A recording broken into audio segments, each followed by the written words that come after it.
فأنا ناصح لإخواني بالصدع بالحق تبيض وجوههم. السكوت في مسألة الحزبية يضرها، فاصدع بما تؤمر وأعرض عن المشركين.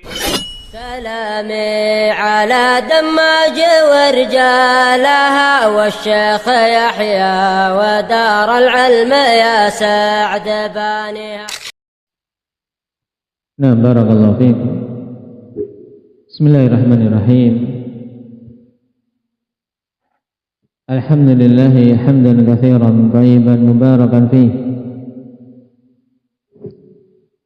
كما يحب ربنا ويرضى. أشهد أن لا إله إلا الله وحده لا شريك له وأشهد أن محمدا عبده ورسوله صلى الله عليه وعلى آله وأصحابه ومن تبعهم بإحسان إلى يوم الدين. Pembahasan yang lalu kita mempelajari sekilas tentang sahabat yang mulia Muawiyah ibnu Abi Sufyan radhiyallahu anhu. Kenapa pembahasan tentang beliau dikhususkan? Indah Akbar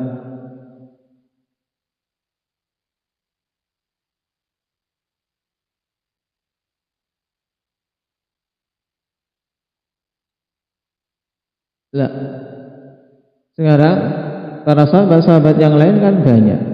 Ada Abu Hurairah, ada 10 sahabat yang diberi kabar gembira dengan surga. Nah, banyak sahabat. Tapi kok di sini dikhususkan pembahasan tentang Muawiyah? Apa sebab atau tujuannya?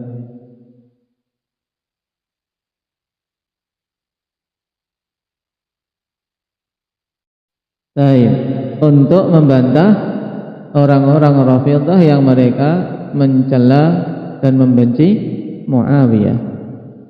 Ini tujuannya, itu sebabnya kita mengkhususkan ini. Dan juga dalam banyak kitab-kitab akidah dikhususkan penyebutkan keutamaan Muawiyah. Nah, bukan berarti bahwasanya beliau lebih utama dari Abu Bakar dan Umar, lebih utama dari Abu Hurairah dan yang lain. Nah, tapi karena ini untuk membantah orang-orang Rafidhah yang mereka mencela Muawiyah, bahwasanya kita meyakini Muawiyah sahabat Nabi, orang yang dimuliakan dengan beberapa kemuliaan. Beliau masih ada hubungan dari sisi pernikahan dengan Rasulullah sallallahu alaihi wasallam, karena beliau adalah apa? Iparnya Rasulullah sallallahu alaihi wasallam, sehingga diungkapkan oleh Ibnu Qudamah dengan ungkapan apa, Abdurrahman? Khalil Mukminin. Baik. Walaupun ada khilaf di kalangan para salaf, para ulama, apakah boleh penggunaan itu diungkapkan oleh Syekhul Islam Ibnu Taimiyah. Ada yang membolehkan, ada yang tidak. Baik, di antara keutamaan Muawiyah apa Abdullah? Beliau penulis wahyu. Yang lainnya apa Fadil?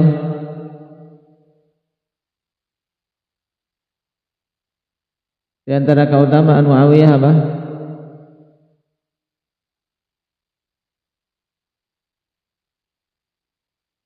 Nah, beliau ditunjuk sebagai amir bagi kaum mukminin pada masa kekhalifahan Umar bin Khattab. Ini menunjukkan beliau juga memiliki keutamaan di sisi para sahabat.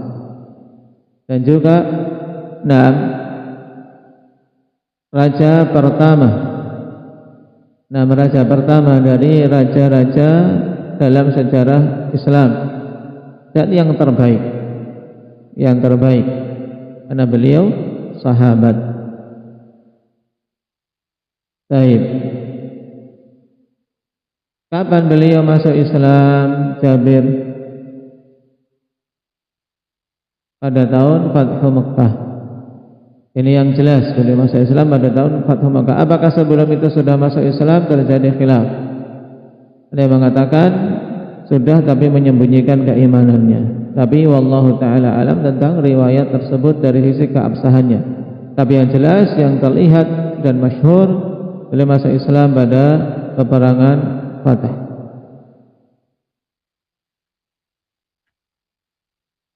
Baik.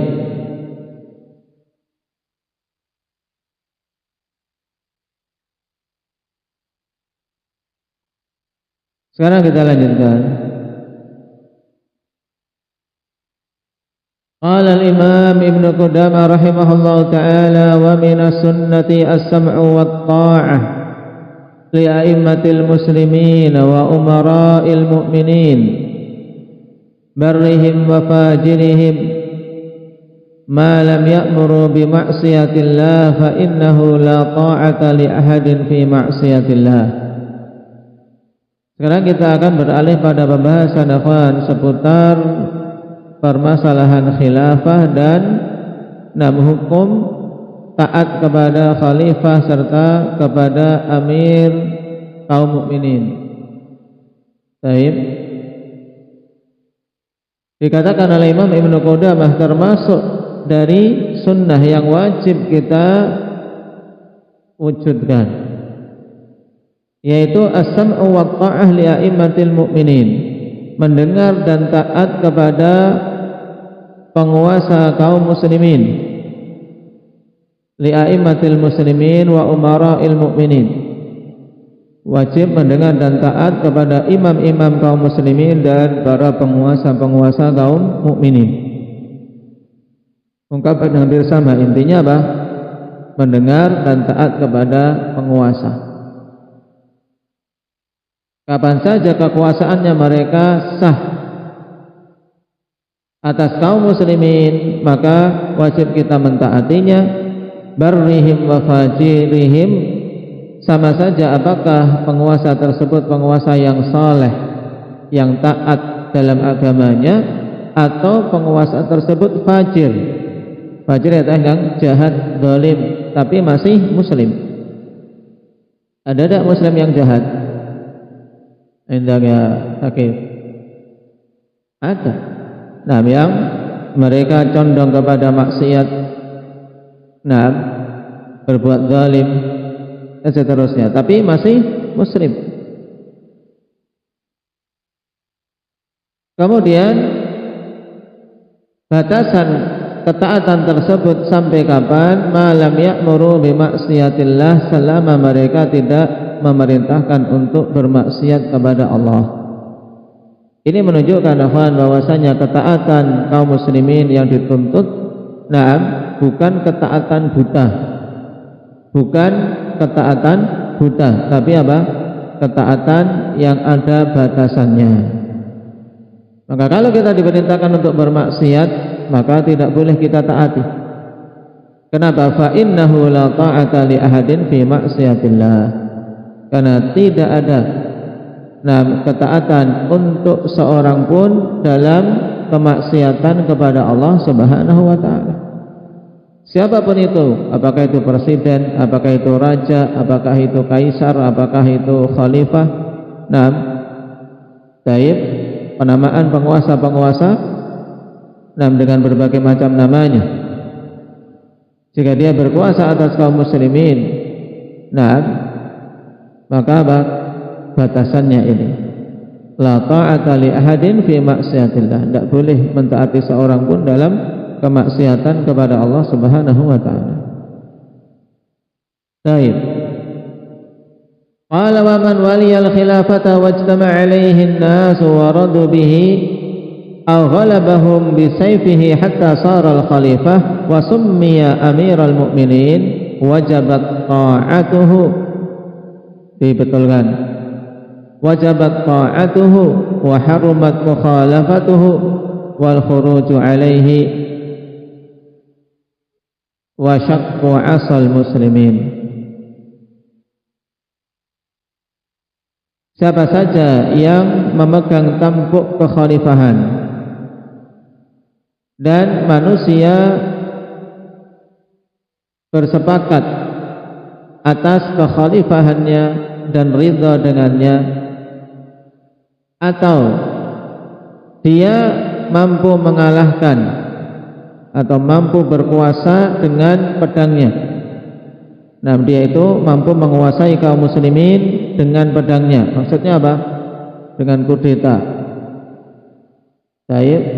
dengan kekerasan. Hatta sarul khalifah, sampai dia menjadi khalifah dan dinamakan Amirul Mukminin, ya, dinamakan penguasanya kaum mukminin, maka wajib mentaatinya dan haram untuk menyelisihinya serta memberontak padanya, serta haram untuk memecah tongkat kaum muslimin. Maksudnya apa? Wasyaqqu asal muslimin, yaitu haram untuk apa? Memecah persatuan kaum muslimin dalam apa? Dalam ketaatan terhadap satu penguasa ini. Berarti intinya pada kalimat ini, ya, biar tidak bingung dalam mencatatnya yang tidak punya kitab. Berarti apa? Poin yang kedua yaitu siapa saja yang telah menjadi khalifah wajib untuk ditaati dan haram untuk diselisihi dan memberontak padanya. Kemudian naiknya seseorang menjadi khalifah itu ada dua hal yang disebutkan oleh Imam Ibn Qudamah. Yang pertama, dia menjadi khalifah karena memang manusia bersepakat dan ridha dengannya.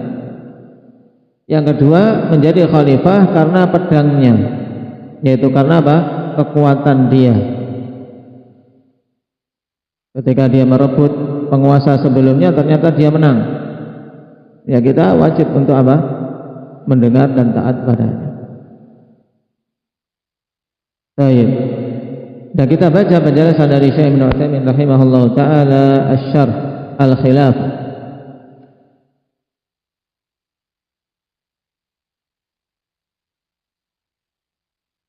Qala rahimahullahu taala al-khilafatu mansibun kabir wa mas'uliyatun 'azimah wa hiya tawalli tadbiri umuril muslimin bihaitsu yakunu huwal mas'ulul awwalu fi dzalik. Kekhalifahan merupakan kedudukan yang besar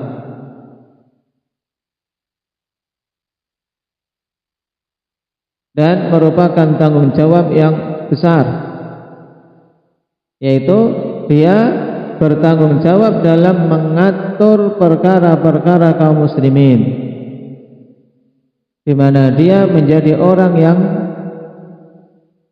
bertanggung jawab pertama kali dalam hal tersebut. Dalam urusan kaum muslimin dia yang terdepan, menetapkan perang ataukah damai, dalam pengaturan kaum muslimin dan yang lainnya. Ini tugas kekhalifahan.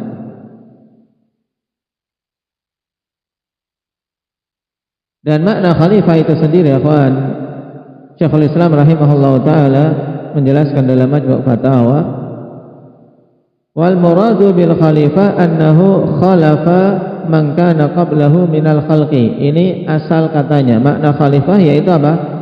Khalafa man kana qablahu minal khalq. Dia menjadi pengganti, penerus orang yang sebelumnya. Baik. Kama kana Abu Bakar As-Siddiq khalifatu Rasulullah sallallahu alaihi wasallam. Seperti dulu Abu Bakar As-Siddiq adalah apa? Khalifahnya Rasulullah. Maksudnya apa? Penggantinya Rasulullah sallallahu alaihi wasallam. Paham? Li'annahu khalafahu ala ummatihi ba'da mautihi, karena Abu Bakar menjadi pengganti Nabi sallallahu alaihi wasallam atas umat beliau setelah wafatnya Nabi sallallahu alaihi wasallam. Baik. Sebagaimana pula Nabi kalau beliau safar, beliau safar baik untuk haji, umrah atau perang, karena ini safarnya Nabi sallallahu alaihi wasallam. Safarnya Nabi ya antara safar untuk haji atau umrah atau perang, semuanya bernilai ibadah. Maka beliau apa? Yastakhlif. Yastakhlif itu menunjuk sebagai pengganti alal Madinah untuk mengatur Madinah sebagai khalifah lahu, tapi dalam waktu yang tertentu. Siapa di antara sahabat yang pernah ditunjuk sebagai khalifah Nabi di Madinah ketika Nabi keluar? Siapa yang pernah tahu?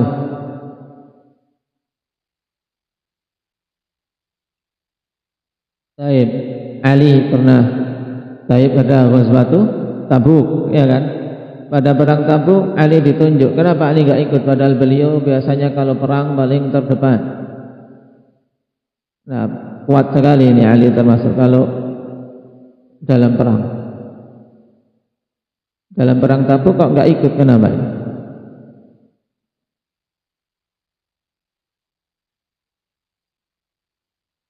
Nah, perang Tabuk itu melawan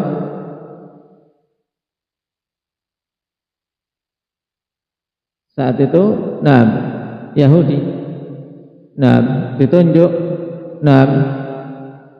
sebagai khalifah, sebagai pengganti Nabi sallallahu alaihi wasallam dalam perang Tabuk. Atau kalau dalam perang Tabuk ini yang ke Khaybar, ya kan? Sebagai khalifah Nabi, pengganti Nabi, memimpin pasukan, ya. Memimpin pasukan. Disebutkan oleh Syekhul Islam, wastakhlafa Ali bin Abi Thalib fi ghazwati Tabuk. Nah, pada perang Tabuk ditunjuk sebagai apa? Pengganti Nabi untuk memimpin kaum muslimin. Nah, yang biasa ditunjuk di Madinah, yang pernah ditunjuk untuk menjadi apa? Wakil Nabi di Madinah sebagai khalifah beliau Abdullah bin Ummi Maktum di antaranya.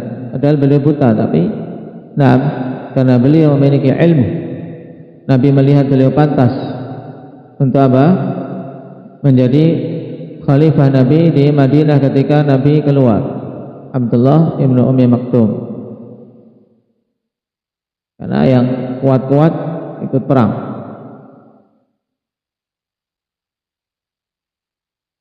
Baik.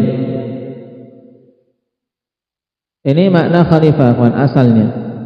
Kemudian ketika Rasulullah sallallahu alaihi wasallam wafat, istilah tersebut kemudian apa?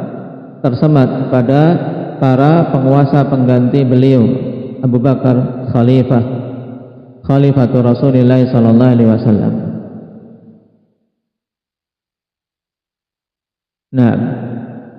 Dan kemudian yang setelahnya kemudian digelari dengan Amirul Mukminin. Siapa khalifah yang pertama kali digelari dengan Amirul Mukminin? Masih ingat? Syukran. Yang pertama kali digelari dengan Amirul Mukminin.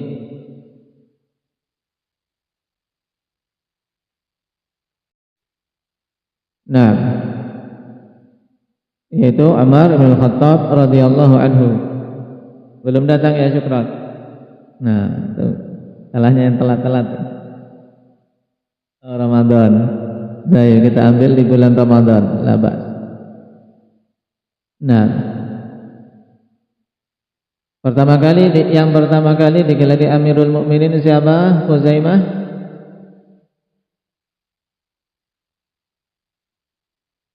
Baik. Pertama kali yang digelari dengan Amirul Mukminin adalah Umar bin Khattab. Baik. Terjadi khilaf siapa yang pertama kali menyebut itu untuk Umar. Ada riwayat bahwasanya beliau adalah Adi bin Hatim dan Labid bin Rabi'ah. Ada yang mengatakan itu adalah sebutan yang diberikan oleh Al-Mughirah bin Syu'bah.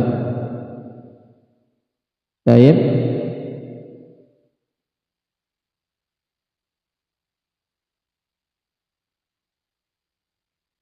Yang sebelumnya, beliau sebutannya apa? Khalifati Rasulullah sallallahu alaihi wasallam. Ini kan panjang, Pak. Kan beliau pengganti Rasul atau pengganti Abu Bakar? Mujahid. Umar itu pengganti Rasulullah atau pengganti Abu Bakar? Pengganti Abu Bakar, ya kan? Yang khalifatu Rasulullah itu siapa? Abu Bakar. Sedangkan Umar pengganti khalifah Rasulullah, berarti kan panjang. Khalifati Rasulullah sallallahu alaihi wasallam. Nanti kalau yang ketiga berarti kalau Utsman berarti tambah panjang. Khalifati Rasulillah, ya kan? Jadi panjang. Makanya kemudian disebut dengan setelah Abu Bakar diberi sebutan yang ringkas yaitu Amirul Mukminin. Ini asal muasal penamaan Amirul Mukminin. Baik. Jadi kedudukan khilafah kedudukan yang besar. Wahiyya fardu kifayah, dan hukum adanya kekhalifahan adalah fardu kifayah li'anna umuran nasi la taqumu illa biha, karena perkara-perkara manusia, urusan-urusan manusia tidak akan bisa tegak kecuali dengannya. Perhatikan catatan kaki. Qala Ibnu Hazm rahimahullahu ta'ala fi maratibil ijma' wattafaqu anna al-imamata fardun wa annahu la budda min imamin hasyan najdat wa arahum qad hadul ijma' wa qad taqaddamahum. Baik, dan para ulama bersepakat bahwasanya imamah itu wajib. Yaitu imamah maksudnya apa? Adanya pemimpin, adanya kepemimpinan, adanya penguasa itu wajib kawan, suatu negeri. Nah, kalau tidak ada pemimpinnya kacau. Bahkan 10 orang berkumpul, kalau tidak ada satu yang ditunjuk pemimpin kacau. Nah, untuk mengurus urusan mereka. Nah, kata beliau, dan wa annahu la budda min imam, bahwasanya mesti harus adanya imam, adanya yang menjadi pimpinan. Salat saja kawan. Nah, 2 orang butuh satu sebagai pemimpin, ya kan, untuk bisa terjadinya jamaah. Hasya najdat wa arahum qad tahadu al-ijma' wa qad taqaddam, kecuali najdat yang keluar dari ijma' ini. Dan aku berpandangan bahwasanya an-najdat mereka telah menyelisih ijma', karena ijma' telah mendahuluinya. Siapa itu najdat? An-najdat hum atba'u Najdah ibni Amir an-Nakhai. Mereka adalah pengikut Najdah ibnu Amir an-Nakhai, wa hum yarawna anna qatla man khalafahum wajibun. Ini ngeri ini kelompok ini kawan, Najdat ini, yaitu mereka berpandangan untuk apa? Wajib untuk membunuh orang yang menyelisih mereka. Kalau tidak masuk kelompok mereka wajib dibunuh.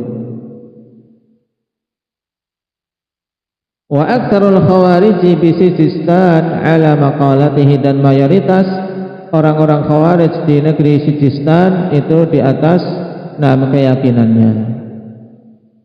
Baik, ini Najdat. Jadi mereka khawarij pada umumnya. Karena apa? Keyakinan khawarij menghukumi kafir yang tidak sepadan dan tidak sepemahaman dengan mereka.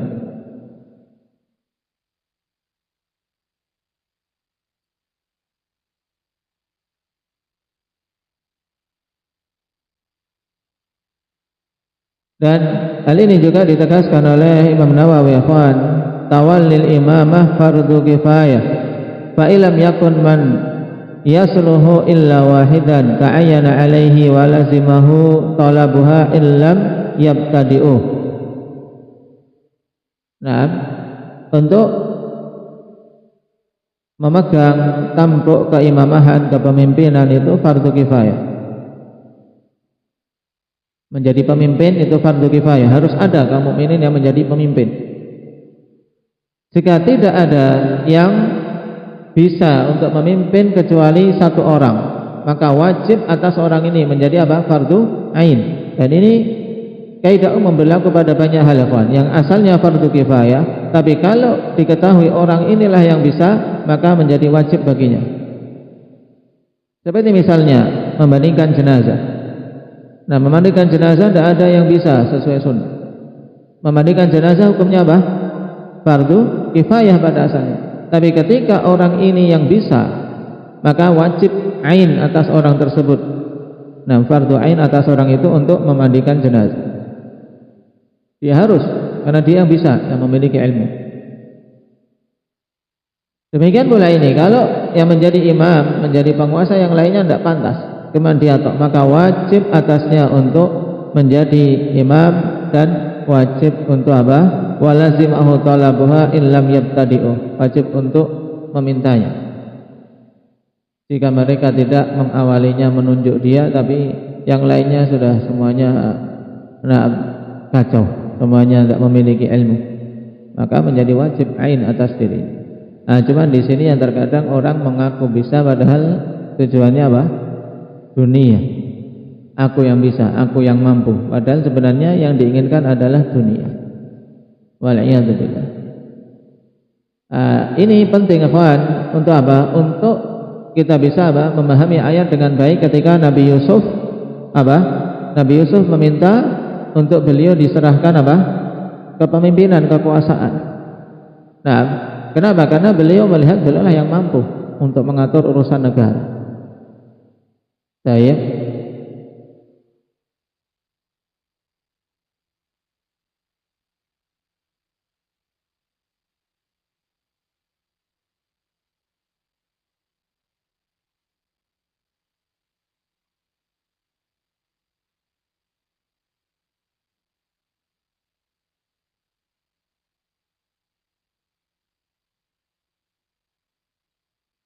qala rahimahullahu ta'ala wa tahsulul khilafatu biwahidin min umuri thalathah. Nah, ini yang diperhatikan, diingat. Dan kekhalifahan bisa terwujud dengan salah satu dari 3 hal. Jadi cara terwujudnya khalifah, terwujudnya khilafah, kawan, itu caranya satu dari 3 hal ini. Yang pertama, an-nassu alaihi minal khalifatis sabiq. Penetapan atau penunjukan atas dia dari khalifah sebelumnya. Dengan kata lain, cara yang pertama adalah apa? Ditunjuk oleh khalifah sebelumnya. Kama fi khilafati Umar bin Al-Khattab, seperti pada kekhalifahan Umar bin Al-Khattab. Fa innahu bin nassin min Abi Bakar radhiyallahu anhu, karena sungguhnya beliau menjadi khalifah dengan apa? Dengan ketetapan dari Abu Bakar. Abu Bakar yang nunjuk beliau sebagai khalifah. Ini dengan nas. Asal yang kedua, ijtima'u ahli al-halli wal 'abdi wal 'aqdi. Ijtima'u ahli al-halli wal 'aqdi sawa'un kanu muayyanina min al-khalifah as-sabiq kama fi khilafati Utsman radhiyallahu anhu. Fa innaha bijtima'in min ahli al-halli wal 'aqdi al-muayyanin min qibali Umar ibn al-Khattab radhiyallahu anhu. Ya, ini masih pembagian dari yang depan. Ama ghaira muayyanin kama fi khilafati Abi Bakar radhiyallahu anhu ala ahadil aqwal wa kama fi khilafati Ali radhiyallahu anhu. Berarti kesimpulan cara yang kedua adalah dengan apa? Dengan kesepakatan ahlul halli wal aqdi. Ya, kesepakatan orang-orang yang berhak untuk apa? Bermusyawarah dalam hal ini. Dari para ulama, para pemuka-pemuka kaum, yang pemuka-pemuka kaum ini, ikhwan, sama saja apakah ditunjuk oleh khalifah sebelumnya atau tidak ditunjuk oleh khalifah sebelumnya. Contoh, ahli permusyawaratan yang ditunjuk oleh khalifah sebelumnya, yaitu pada penunjukan Utsman. Ditunjuknya Utsman itu berdasarkan permusyawaratan ahlul halli wal aqdi, ya, para ulama, orang-orang bijak. Kenapa? Karena Utsman ya berdasarkan kesepakatan mereka. 6 orang yang ditunjuk oleh Umar radhiyallahu anhu untuk bermusyawarah. Atau ahlul halli wal aqdi ini tidak ditunjuk oleh khalifah sebelumnya, seperti pada kekhalifahan Abu Bakar radhiyallahu anhu menurut salah satu pendapat. Karena terjadi khilaf, kawan, ditunjuknya Abu Bakar sebagai khalifah itu berdasarkan apa? Dan yang rajih yaitu berdasarkan nas al-khafi. masuk kategori yang pertama, ikhwan, nas, tapi bukan nasun jali, ya, bukan nas jali, tapi nas khafi, yaitu suatu nas yang samar, nas yang samar. Maksudnya nas yang samar yaitu sebenarnya Nabi menunjuk, tapi menunjuknya dengan isyarat-isyarat, tidak dengan apa secara langsung Abu Bakar nanti sepeninggalku menjadi khalifahku, tidak, tapi dengan isyarat beliau yang ditunjuk sebagai apa, imam ketika Nabi sakit. Nah, dan hadis-hadis yang lain. Nah, contoh untuk yang ditunjuk berdasarkan ahlul halli wal aqdi yang tidak ditetapkan oleh khalifah sebelumnya, yaitu yang jelas seperti kekhalifahan Ali. Kekhalifahan Ali ditunjuk oleh kesepakatan para ulama sahabat saat itu, yang ada sepakat Ali ditunjuk. Dan Utsman tidak membentuk ahli permusyawaratan, tidak. Kenapa? Karena Utsman, ya kita ketahui kan, beliau wafat dalam keadaan terzalimi, dibunuh oleh orang-orang Khawarij.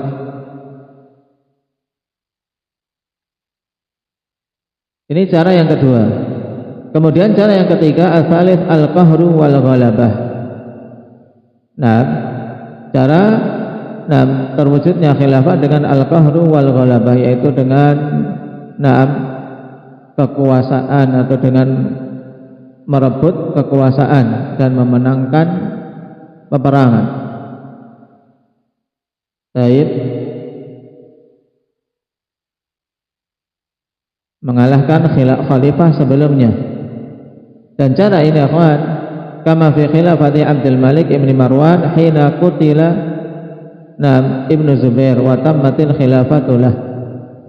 Seperti kekhalifahan Abdul Malik ibn Marwan ketika terbunuhnya Abdullah bin Zubair dan sempurna kekhalifahan untuknya. Dengan kekuasaan dan dengan mengalahkan khalifah sebelumnya. Baik. Cara yang syar'i yang terpuji yaitu yang pertama dan kedua jelas. Adapun cara yang ketiga ini pada asalnya adalah cara yang tidak syar'i, ketika khalifah sebelumnya adalah khalifah yang muslim, penguasa yang muslim, maka tidak diperbolehkan untuk memberontak kepadanya. Tapi kapan saja telah terjadi itu dan menang dia dan kaum muslimin dikuasai, maka sah kekuasaannya. Jika dia muslim, ditunjukkan oleh hadis alaikum